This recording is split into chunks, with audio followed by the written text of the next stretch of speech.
चलेंगे। बिस्मिल्लाहिर्रहमानिर्रहीम, अस्सलाम वालेकुम, वेलकम टू ऑल। तो आज की हमारी first orientation class cap for business law की। तो आज की क्लास में बेटा हम बेसिकली जो चीज़ें डिस्कस करेंगे वो तमाम चीज़ें रिगार्डिंग हमारे बिजनेस लॉ पेपर का स्ट्रक्चर क्या है, सब्जेक्ट का स्ट्रक्चर क्या है, हमारी पढ़ने की स्ट्रेटजी एंड इसी तरह हम इसके वेटेजेस वगैरह एंड मुख्तलिफ चीज़ें जो है आज के लेक्चर में डिस्कस करेंगे।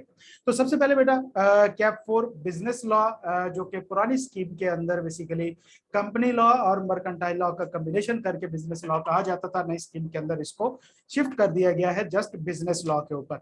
तो एम लॉ का पोर्शन है। अब जाहिर सी बात है कि इसके मुख्तलिफ किस्म की ग्रिड्स शामिल हैं, जिसके अंदर लास्ट में एंड में 3 चैप्टर टोटली नए ऐड किए गए हैं इसके अंदर, जो कि पहले कभी भी कैफ लेवल के ऊपर किसी भी लॉ का पार्ट नहीं रहे। तो लिहाजा आज हम इसकी ग्रिड देखेंगे और साथ में हम फिर मजीद चीजें भी डिस्कस करते हैं। तो बेटा सबसे पहली बात पेपर पैटर्न की है। तो बेटा इसका 100 मार्क्स का पेपर होगा, ठीक हो गया।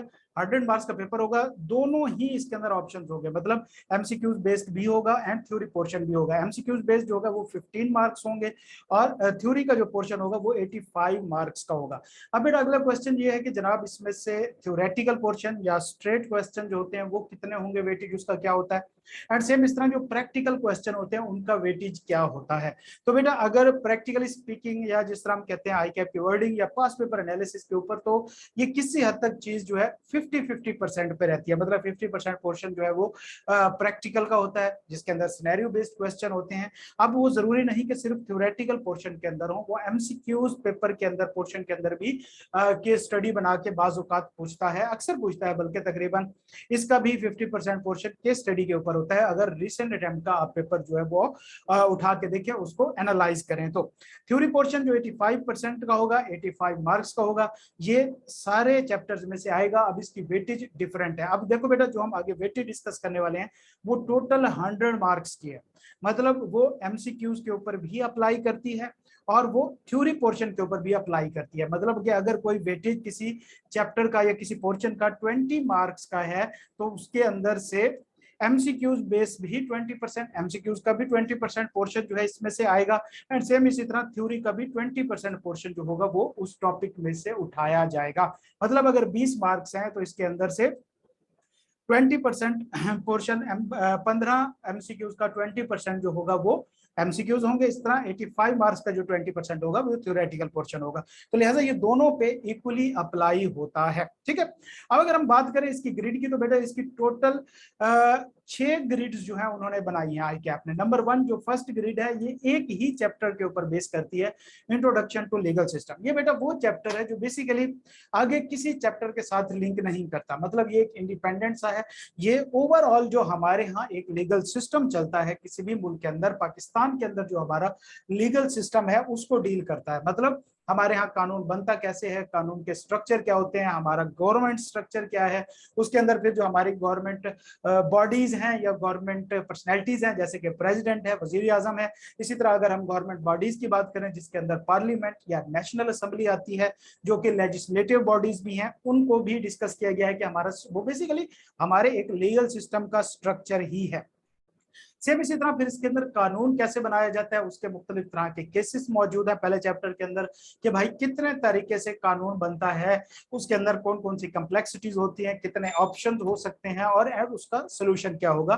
तो वो भी सारा इसी चैप्टर के अंदर डिस्कस किया गया है। इसी तरह फिर कुछ लॉज के बारे में बताया गया है कि जनरली लॉज की टाइप्स क्या होती है, लॉज के सोर्सेज क्या होते हैं, कहाँ से कानून बनते हैं, उनके दरमियान डिफरेंस वगैरह क्या है। तो ये सारा चैप्टर 1 का पोर्शन है। मतलब इसका बिजनेस लॉ से भी कोई लेना देना नहीं है, इसका किसी और लॉ से कोई लेना देना नहीं है, ये एक जनरल है। मतलब चैप्टर 1 बेसिकली लॉ है ही नहीं, ठीक है। मतलब इसके अंदर कोई हम प्रोविजंस नहीं पढ़ेंगे, किसी तरह की कोई इस तरह की चीज नहीं होगी, जनरल डिस्कशन होगी रिगार्डिंग आवर जो हमारा लीगल सिस्टम है, लीगल इंफ्रास्ट्रक्चर है हमारा, उसके ऊपर हम इस चैप्टर के अंदर डिस्कस करेंगे। इस चैप्टर का वेटेज 5 to 8 मार्क्स है। मतलब इसके अंदर एवरेज 6 मार्क्स लाजमी इसमें से आते हैं। मतलब एक आधा क्वेश्चन होता है, दो एक एमसीक्यूज आ जाते हैं, दो क्वेश्चन होते हैं और एक एमसीक्यूज आ जाता है। तो सेम इसी तरह इसके अंदर सिनेरियो बेस्ड चीजें जो है वो भी नॉर्मली पूछता है। उसके बाद अगर हम बात करें दूसरी ग्रिड की, जो कि सेकंड ग्रिड है, अब ये बेसिकली जो दो ग्रिड्स हैं, ये एक एक्ट के ऊपर मुश्तमिल हैं जिसको हम कॉन्ट्रैक्ट एक्ट 1872 कहते हैं। बेटा हमारे यहाँ बिजनेस रिलेशनशिप जो होते हैं, आप देखें ना इस पूरे चैप्टर को बिजनेस लॉ क्यों कहा गया है, ये हमारे तमाम उन एस्पेक्ट्स को डील करता है जो कि बिजनेस से रिलेटेड होते हैं, मतलब जिनके अंदर बिजनेस इन्वॉल्व होता है। अब कॉन्ट्रैक्ट बेटा ये वो बेसिक चीज है जो किसी भी तरह की बिजनेस ट्रांजैक्शन को इनकर करने के लिए जरूरी होता है। हम आगे चल के, पहले हमारे सिलेबस का पार्ट होता था सेल ऑफ गुड्स एक्ट, वो अब हमारे यहाँ नहीं है। तो जब भी हम देखेंगे और जितनी भी हम ट्रांजैक्शंस देखेंगे आगे, मतलब आगे हम मुख्तलिफ किस्म के मजीद एक्ट भी देखेंगे, निगोशिएबल इंस्ट्रूमेंट को भी हम देखेंगे, इन सब की बेस बहरहाल कॉन्ट्रैक्ट एक्ट है। तो कॉन्ट्रैक्ट एक्ट क्या है, ये बेसिकली बेस है तमाम बिजनेस लॉज की, जितने भी आगे लॉज इससे डिराइव होते हैं, जितने भी लॉज हमारी प्रैक्टिकल लाइफ में हम यूज करते हैं, उनकी बेस जो है वो हमारा कॉन्ट्रैक्ट एक्ट होता है। तो लिहाजा इसकी बेसिकली उसने दो ग्रिड्स बनाई हैं। अब बेटा 18 चैप्टर्स टोटल हैं हमारे, ठीक है, बिजनेस लॉ के हमारे 18 चैप्टर्स टोटल हैं। पहला चैप्टर तो निकल गया, क्यों, इसके अंदर कोई लॉ डिस्कस नहीं हो रहा। लास्ट में जो 3 चैप्टर हैं वो बेटा बेसिकली न्यूली एडेड हैं एंड बहुत ही बेसिक नेचर के, मतलब जस्ट डेफिनेशंस एंड क्राइटेरियाज मौजूद हैं, जबकि उसका वेट अच्छा खासा मौजूद है। मतलब वहां पे भी हम किसी भी एक्ट को प्रॉपरली डिस्कस नहीं करेंगे, मतलब हम डेफिनेशंस देख लेंगे, हम उनकी इंप्लीकेशंस देख लेंगे, हम क्राइटेरियाज देख लेंगे, हम कहीं पे प्रैक्टिकली उनको जो है स्टडी नहीं करेंगे, ना ही वो प्रैक्टिकली एग्जाम में डिस्कस होगा आपसे। तो लिहाजा मेजर एक्ट जो है वो हमारे सिलेबस का वो बेसिकली कॉन्ट्रैक्ट एक्ट ही है।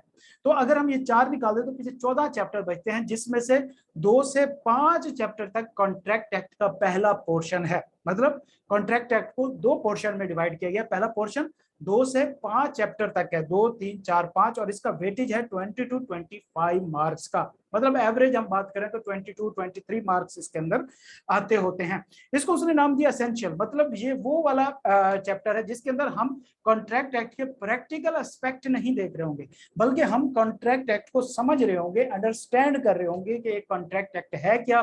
फिर हम देख रहे होंगे कॉन्ट्रैक्ट बनता कैसे है, कॉन्ट्रैक्ट को बनाने के लिए कौन कौन से लवाजमात हैं, कौन कौन सी चीजें हमारी जरूरत होती हैं, कौन कौन सी चीजें मौजूद हो तो कॉन्ट्रैक्ट बनता है, कौन सी ना हो तो नहीं बनता, और टाइप्स ऑफ कॉन्ट्रैक्ट्स हम देख रहे होंगे। तो मुख्तलिफ तरह की चीजें जो है वो हम इस ग्रिड के अंदर देख रहे होंगे, ठीक है। उसके बाद जो इसका सेकंड पोर्शन है कॉन्ट्रैक्ट एक्ट का, उसको परफॉर्मेंस ऑफ कॉन्ट्रैक्ट एक्ट कहा गया है। थर्ड ग्रिड जो उसने बनाई है ये चैप्टर 6 टू लेके चैप्टर 8 तक फैला हुआ है, और इसका वेटेज 25 to 30 मार्क्स का है। एंड ये जो चैप्टर है बेटा बेसिकली परफॉर्मेंस ऑफ कॉन्ट्रैक्ट को डील करते हैं, मतलब प्योरली परफॉर्मेंस। अभी पिछला देखा हम एसेंशियल, मतलब ये हम स्ट्रक्चर डिस्कस कर रहे थे कॉन्ट्रैक्ट एक्ट का, कि एक्ट को बनता कैसे है, बनाया कैसे गया है, एंड उसके मुख्तलिफ किस्म के एसेंशियल्स देख रहे थे। जबकि ये कॉन्ट्रैक्ट टोटली परफॉर्मेंस से रिलेटेड है, कि एक कॉन्ट्रैक्ट हमने समझ लिया, उसके बाद हमारा कॉन्ट्रैक्ट हो गया, हम किसी बिजनेस ट्रांजैक्शन में इंटर हो गए हैं, उसके बाद का जो अमल है कि उसको परफॉर्म कैसे करना है, किसने परफॉर्म करना है, कौन परफॉर्मेंस डिमांड कर सकता है, परफॉर्मेंस की जाए तो उसका आउटकम क्या होगा, लीगल लैंग्वेज में उसका क्या रिजल्ट निकलेगा, एंड अगर परफॉर्म ना किया जाए तो उसका क्या आउटकम होगा, किस तरह के डैमेजेस मिल सकते हैं, किस तरह की रेमेडीज मौजूद हैं, किस तरह के डिफरेंट किस्म के मेजर्स लॉ अलॉट करता है। तो लिहाजा ये सारी चीजें हम थर्ड पोर्शन के अंदर डिस्कस करेंगे, जो कि हमारा परफॉर्मेंस ऑफ कॉन्ट्रैक्ट का टॉपिक है, ठीक है बेटा। अब ये एक चीज ध्यान में रखिएगा बच्चा, कि हम यहाँ पे लॉ पढ़ रहे हैं, ठीक है, एंड लॉ का मकसद क्या होता है, लॉ हमें कब जिंदगी में जरूरत पड़ता है। अगर हम लॉ की बात करें तो बेटा लॉ से मुराद रूल्स एंड रेगुलेशन। अब भाई रूल्स एंड रेगुलेशन की जरूरत किसी जगह पे क्यों पड़ती है, जाहिर सी बात है ना, हम कहते हैं जी हमारी ऑर्गेनाइजेशन है, हमारे इसके ये रूल्स हमारे अपने हैं। मतलब यहाँ पे हम रहते हैं हॉस्टल में, हम 4 स्टूडेंट इकट्ठे रहते हैं, 5वां आता है तो हम उसको कहते हैं नहीं जी हमारे रूल्स या असूल यही है। हम रूल बनाते क्यों हैं बेटा, बेसिकली हम रूल इसलिए बनाते हैं ताकि हम एक दूसरे के राइट्स को प्रोटेक्ट कर सकें। अब बेटा राइट को प्रोटेक्ट करना, तो इससे मुराद ये है कि देखो भाई पहले राइट जो होंगे वो कहीं पे वायलेट हो रहे होंगे तो उसको हम प्रोटेक्ट करेंगे। मतलब अगर देखो सारे इंसानों के पुत्र की तरह हम काम करें, दुनिया में कोई मसला ना हो, जिंदगी में कोई टेंशन ना हो, तो फिर राइट सबको जब मिल रहे हो तो प्रोटेक्शन का सवाल ही नहीं पैदा होता, तो फिर किसी किस्म के कानून की जरूरत ही नहीं रहती। क्यों? सबको इक्वल राइट मिल रहे हैं, सारों के प्रोटेक्टेड राइट है, हर बंदा दूसरे के हकूक का ख्याल रखता है, कोई किसी का हक नहीं खा रहा, तो मतलब फिर तो वहां पे सबको राइट मिल रहे हैं, फिर रूल्स एंड रेगुलेशन की जरूरत ही नहीं। रूल्स एंड रेगुलेशन क्यों बनाए जाते हैं? ताकि लोगों को हकूक मिल सके, उनके हकूक प्रोटेक्ट हो सके। तो मतलब इसका ये हुआ कि कहीं ना कहीं पे राइट वायलेट हो रहे होंगे। अब बेटा राइट वायलेट करता कौन है? हकूक लोगों के खाता कौन है, जब्त कौन करता है? तो भैया जो डोमिनेट बंदा होता है या जो स्ट्रॉन्ग पार्टी होती है वो हमेशा कमजोर पार्टी के हकूक खाती है, कमजोर पार्टी को इन्फ्लुएंस करने की कोशिश करती है, उसके ऊपर डोमिनेट करने की कोशिश करती है। तो लिहाजा लॉज बेसिकली होते क्या है कि जब किसी का कोई राइट वायलेट होगा तब कानून इंटरफेयर करेगा। देखो आपके और मेरे दरमियान में एक ट्रांजैक्शन हो, मैंने आपको गाड़ी दी, आपने मुझे पैसे दिए, मामला सेटल हो गया, किसी किस्म की कोई टेंशन नहीं है। मुझे बताएं यहाँ पे कोई कानून का काम रह जाता है, लॉ का कोई काम क्या रह जाता है? बिल्कुल भी नहीं, किसी किस्म का नहीं, कोई जरूरत नहीं रहती, काम हो गया हमारा। कानून की कब जरूरत पड़ेगी? जब हम में से कोई बंदा फ्रॉडी करेगा, जब हम में से कोई बंदा जो है वो अपने हिस्से का प्रॉमिस परफॉर्म नहीं कर रहा होगा, जब कोई बंदा दूसरे का हक खा रहा होगा। तो लिहाजा लॉ हमेशा वहां पे आता है जहां पे किसी का राइट्स जो होते हैं वो वायलेट हो रहे होते हैं। तो लिहाजा कंट्रैक्ट एक्ट के अंदर हमने हमेशा पढ़ते हुए ये चीज ध्यान में रखनी है कि लॉ हमेशा उस वक्त इन्फोर्स होगा या हमेशा उस वक्त एप्लीकेबल होगा जब किसी के राइट जो है वो वायलेट हो रहे होंगे। तो कानून बनाया ही इसलिए जाता है, ठीक हो गया। तो लिहाजा हम ये वाली चीज जो है वायलेशन ऑफ राइट, कि अगर राइट वायलेट हो रहे हो या राइट जो है वो फुलफिल नहीं हो रहे या कोई शख्स डोमिनेट कर रहा है, तो उसका इम्पैक्ट, इफेक्ट एंड रेमेडीज क्या अवेलेबल है कानून के अंदर, वो हम इस सेकंड पोर्शन में, मतलब थर्ड ग्रेड कॉन्ट्रैक्ट एक्ट का जो सेकंड पोर्शन है इसके अंदर हम देखेंगे।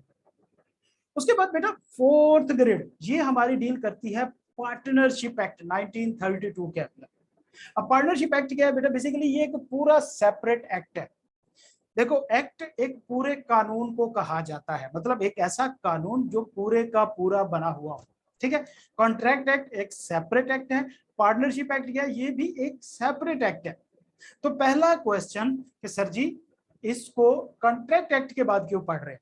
तो बेटा इस वजह से कि पार्टनरशिप भी बेसिकली बेस उसकी कॉन्ट्रैक्ट एक्ट के ऊपर ही है। तो लिहाजा कॉन्ट्रैक्ट एक्ट बेटा तमाम बिजनेस रिलेशनशिप में या बिजनेस ट्रांजैक्शंस में एक दादाजी का रोल परफॉर्म करता है। मतलब जितने भी बिजनेस ट्रांजैक्शंस होंगी बेस उसकी कॉन्ट्रैक्ट एक्ट होगी, चाहे आप सेल ऑफ गुड एक्ट उठा के देख लें, चाहे आप नेगोशिएबल इंस्ट्रूमेंट एक्ट उठा के देख लें, चाहे इसी तरह पार्टनरशिप एक्ट उठा के देख लें, इन सब की बेस कॉन्ट्रैक्ट के ऊपर ही होगी, ठीक है। तो लिहाजा पार्टनरशिप एक्ट है क्या बेटा? बेसिकली ये भी पार्टनरशिप्स को डील करता है। अब पार्टनरशिप क्या होती है? मतलब जब भी कोई दो या दो से ज्यादा लोग मिलके आपस में कोई बिजनेस करने के लिए इकट्ठे होते हैं तो हम कहते हैं जिसको पार्टनरशिप हो गई है। अब बेटा जब ये पार्टनरशिप ये बन गई है तो इसका मतलब ये हुआ कि वहां पे बिजनेस ट्रांजैक्शंस हो रही है। अब जब बिजनेस वहां पे मौजूद है, दो चीजें मौजूद हैं। देखो जब दो लोग इकट्ठे होंगे और बिजनेस करने लगेंगे तो मतलब क्या है कि उनका आपस में कोई ना कोई एग्रीमेंट होगा, आपस में इकट्ठे होके कोई ना कोई कॉन्ट्रैक्ट करके ही तो बिजनेस कर रहे हैं। तो मतलब ये हुआ कि कॉन्ट्रैक्ट एक्ट तो इसके अंदर आ ही गया, ठीक है। दूसरे नंबर पे क्योंकि बिजनेस कर रहे हैं तो लिहाजा पार्टनरशिप हमारा बिजनेस लॉ का पार्ट है, इस वजह से कि तो ये बिजनेस को रिलेट करता है एंड सेकेंडली ये कॉन्ट्रैक्ट एक्ट के ऊपर ही बेस कर रहा है। जो पार्टीज इसके अंदर मौजूद होती हैं वो आपस में कॉन्ट्रैक्ट करके ही तो बिजनेस कर रही होती है, ठीक हो गया। अब बेटा इसके अगर हम देखें तो इसका मार्क्स जो है वो 10 से 15 नंबर का वेटेज है, मतलब एवरेज 13 नंबर का इसके अंदर से क्वेश्चंस आते हैं, एमसीक्यूज प्लस थ्योरेटिकल पोर्शन। और उसके बाद अगर हम इसके चैप्टर देखें तो इसके टोटल 3 चैप्टर हैं, 11 to 13, 11, 12 एंड 13, 3 चैप्टर जो हैं वो इसके पोर्शन का पार्ट है। उसके बाद अगर हम बात करें कि भैया देखो पुराने सिलेबस में और नए सिलेबस में क्या फर्क आया है, तो बेटा पुराना सिलेबस जो है नए सिलेबस के दरमियान में अगर हम देखें तो बिजनेस लॉ के अंदर कोई खास फर्क मौजूद नहीं है, सिवाय इसके कि नए सिलेबस के अंदर कुछ चैप्टर्स ऐड हुए हैं। नंबर 2 के ऊपर नंबर 1 न्यू एडिशंस हुई हैं, नंबर 2 के ऊपर जो क्या कहते हैं कुछ इसके अंदर वेटेज ऊपर नीचे हुई है, जारी बात है 3 चैप्टर ऐड हुए हैं और पहले ये 50 नंबर का होता था, अब ये 100 नंबर हो गया है। तो भैया इसके अंदर कुछ वेटेज का भी फर्क आया है, इसके अंदर वेटेजेस वगैरह भी इसके अंदर डिफरेंट हुई हैं। एंड सिमिलरली अगर हम बात करें तो सिलेबस शॉर्ट हुआ है, मतलब एग्जिस्टिंग हम चैप्टर्स देखें पार्टनर नेगोशिएबल इंस्ट्रूमेंट एक्ट तक जो कि पहले मौजूद था और अब हम वहीं तक देखें तो सिलेबस शॉर्ट हुआ है, कम नहीं हुआ। ठीक हो गया। अच्छा, तो ये हमारी चौथी ग्रिड मौजूद है। उसके बाद अगर हम बात करें हमारी पांचवी ग्रिड की, तो ये डील करती है निगोशिएबल इंस्ट्रूमेंट्स को। अब निगोशिएबल इंस्ट्रूमेंट्स भी बेटा बेस कर रहे हैं हमारे कॉन्ट्रैक्ट एक्ट के ऊपर ही। ठीक है, क्यों? नेगोशिएबल इंस्ट्रूमेंट है क्या बेटा? ये कुछ फाइनेंशियल इंस्ट्रूमेंट्स होते हैं जो लोग आपस में एक दूसरे के साथ बिजनेस ट्रांजैक्शंस को कंडक्ट करने के लिए यूज होते हैं। मिसाल के तौर पे कुछ हमें जनरल तो हमें पता है, जिस तरह हमारी करेंसी, बहरहाल ये भी एक इंस्ट्रूमेंट है, नेगोशिएबल इंस्ट्रूमेंट तो नहीं है। और ये जो हमारी करेंसी है, ये हमारे बिजनेस के मामलात को ही तो डील करने के लिए यूज हो रही होती है। लेकिन क्यों? क्योंकि ये एक डायरेक्ट एंड लिक्विड करेंसी मौजूद है। ये जब हम देते हैं तो हमारी ट्रांजैक्शन सेटल हो जाती है। जबकि निगोशिएबल इंस्ट्रूमेंट बेटा ये ऐसी करेंसी है जिसको देने से हमारी ट्रांजैक्शन सेटल नहीं होती, मतलब इसकी बाद में पेमेंट होना जरूरी होता है। ये भी एक किस्म का वादा ही होता है, प्रॉमिस ही होता है, एग्रीमेंट ही होता है, कॉन्ट्रैक्ट ही होता है। ठीक है, तो निगोशिएबल इंस्ट्रूमेंट भी बेसिकली कॉन्ट्रैक्ट ही है। अब इसकी मजीद फर्दर एक्सप्लेनेशन के लिए इसको एक सेपरेट एक्ट की जरूरत थी। क्यों? इसके अलहदा से एसेंशियल्स हैं, इसकी अलहदा से मामलात हैं, इसकी अलहदा से रिक्वायरमेंट्स हैं, उनको डील करने के लिए एक सेपरेट इसके लिए एक्ट की जरूरत थी, जिसको हम निगोशिएबल इंस्ट्रूमेंट एक्ट कहते हैं। 1881 इसको कहा जाता है। अब बेटा इसके टोटल चैप्टर 2 हैं, 14 एंड 15, और इसका वेटेज जो है वो 5 से 12 नंबर का इसका वेटेज मौजूद है।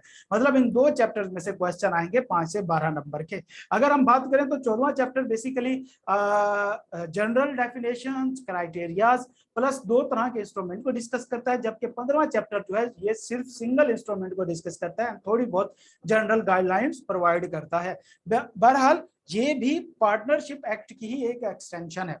ठीक है, उसके बाद अगर हम बात करें हमारी छठी ग्रेड की, जो 6 ग्रेड है, इसको कहा जाता है अदर बिजनेस लॉज। मतलब ये वो लॉज हैं बेटा, इनसे डायरेक्ट बिजनेस के साथ तो डील नहीं करते। मतलब देखो, अभी हम देख रहे थे कि कॉन्ट्रैक्ट एक्ट बिजनेस के अंदर कोई भी ट्रांजैक्शन होगी कॉन्ट्रैक्ट के ऊपर बेस करेगी। कोई भी आप कर लो, कोई भी कर लो ट्रांजैक्शन, वो हमेशा कॉन्ट्रैक्ट होगा। पार्टनरशिप एक्ट भी 100% बिजनेस से रिलेटेड है। क्यों? पार्टनरशिप हम कहते ही उसको है जिसके अंदर लोग मिलकर कारोबार कर रहे होते हैं, बिजनेस कर रहे होते हैं। एंड सेम इसी तरह निगोशिएबल इंस्ट्रूमेंट भी हमने कहा कि एक इंस्ट्रूमेंट है जो बेसिकली हमारी बिजनेस ट्रांजैक्शन को सेटल करने के लिए यूज होता है, तो ये भी डायरेक्ट बिजनेस है। अब बेटा जो लास्ट छठी हमारी ग्रेड है, अदर बिजनेस लॉज हैं, ये किसी किस्म की कोई डायरेक्ट बिजनेस एक्टिविटी नहीं है।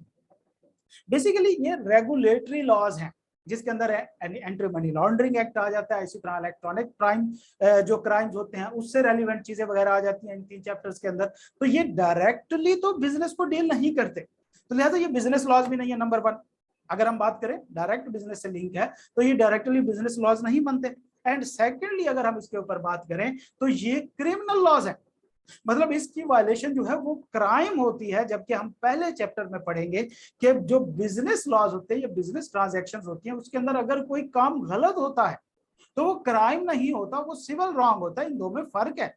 जुर्म का और एक चीज है जुर्म होना, एक चीज होनी है गलत काम होना, इन दोनों में बड़ा फर्क है।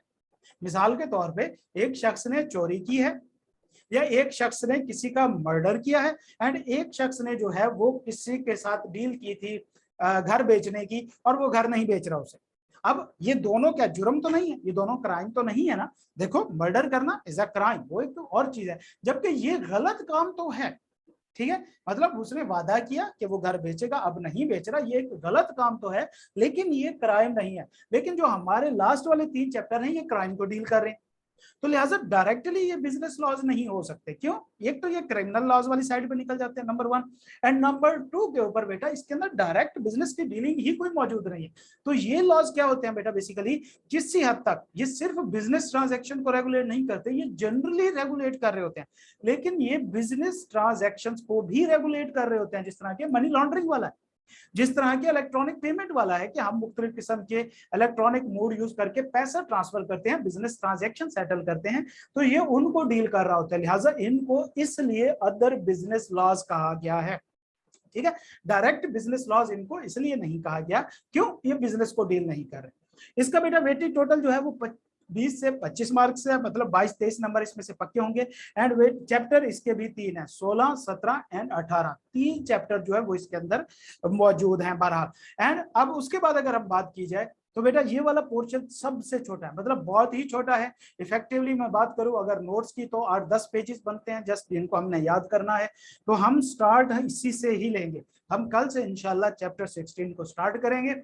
एंड फिर हम पहले ये 3 चैप्टर पढ़ेंगे, क्यों ये टोटली इंडिपेंडेंट है।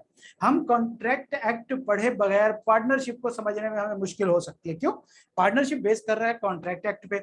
इसी तरह कॉन्ट्रैक्ट एक्ट पढ़े बगैर निगोशिएबल इंस्ट्रूमेंट को भी पढ़ना हमें प्रॉब्लम दे सकता है, क्योंकि ये भी बेस कर रहा है कॉन्ट्रैक्ट के ऊपर। लेकिन ये तीनों जो आखिरी वाले चैप्टर्स हैं इनका कॉन्ट्रैक्ट एक्ट के साथ कोई लेना देना नहीं है। ये जिस तरह चैप्टर 1 है हमारा, मतलब जनरल गाइडलाइंस है, जनरल इंस्ट्रक्शन है, इसी तरह हमारे ये लास्ट वाले चैप्टर हैं जो कि रेगुलेटरी चैप्टर्स हैं। तो इनको हम पहले पढ़ेंगे ताकि हमारे 20 to 25 मार्क्स कवर हो जाएं। एंड फिर हम मूव करेंगे अपने चैप्टर 1 के ऊपर, फिर हम मूव करेंगे कॉन्ट्रैक्ट एक्ट के ऊपर, और इसी तरह हम फिर पार्टनरशिप एंड निगोशिएबल पे होंगे। जैसे ही हमारे ये 3 चैप्टर कवर होंगे इंशाल्लाह तब तक हमारा रिजल्ट भी आ चुका होगा पोस्ट रिजल्ट में। फिर आपको मजीद आसानी हो जाएगी चीजों को पढ़ने में, थोड़ी बहुत आपको मोटिवेशन भी मिल जाएगी। फिर हम कॉन्ट्रैक्ट एक्ट को शुरू करेंगे एंड साथ में इनके फिर हम टेस्ट स्टार्ट करेंगे। फिर इसी तरह हमारी जो पोस्ट रिजल्ट बैच होगा उसमें इसकी रिविजन भी स्टार्ट हो जाएंगी, आप लोग उसमें भी आ सकते हैं। फिर इसी तरह हमारे एंड पे फास्ट ट्रैक बैच भी होता है, उसमें भी फिर हम इसकी रिवीजन करेंगे, साथ साथ इसके टेस्ट वगैरह भी होते रहेंगे। तो इस तरीके से हम होपफुली इंशाल्लाह इसको 100% एग्जाम से आने से पहले 3 से 4 बार रिवाइज कर चुके होंगे, एक एक बार हम टेस्ट दे चुके होंगे, कुछ हम मॉक दे चुके होंगे, हम कुछ क्विज भी दे चुके होंगे, पास्ट पेपर भी हम डिस्कस कर चुके होंगे। ठीक होगा बेटा, तो ये हमारी ओवरऑल स्ट्रेटजी रहेगी। टाइमिंग हमारी यही रहेगी 2 से 3 की इंशाल्लाह रमजान के अंदर। उसके बाद हम ऑफ कोर्स इसको इवनिंग में लेके जाएंगे इन क्लासेस को। एंड लास्ट के ऊपर हमारी क्लासेस अभी जो है वो Monday, Tuesday, Wednesday, Thursday and Friday 5 days अभी जो है वो हमारी क्लास हुआ करेगी इंशाल्लाह। इसके बाद जो हमारा पोस्ट रिजल्ट बैच जब स्टार्ट होगा तो फिर हम इसको हो सकता है कि 6 डेज अभी क्लास कर देंगे इंशाल्लाह। ये डिपेंड करता है कि हमारी तैयारी के ऊपर, हमारे सिलेबस के ऊपर। ठीक है, तमाम स्टूडेंट्स क्लास में लाजमी रेगुलर आया करें, अपने अपने पास माइक मस्ट रखें, आपके जो भी क्वेश्चन होते हैं ड्यूरिंग क्लास आपने उसको क्लियर करना है इंशाल्लाह। एंड साथ ही हमने इन चीजों को मूव करना है। ठीक है बेटा, तो अल्लाह ताला आप सबको अपने ईमान में रखे। मिलते हैं इंशाल्लाह कल की क्लास में। कोई क्वेश्चन है तो आप अभी कर सकते हैं मुझसे, किसी किस्म का भी, किसी किस्म का कोई क्वेश्चन। चले जी, तो मिलते हैं इंशाल्लाह कल की क्लास में। अल्लाह ताला आप सबको अपनी जुबान में रखे बेटा। अल्लाह हाफिज।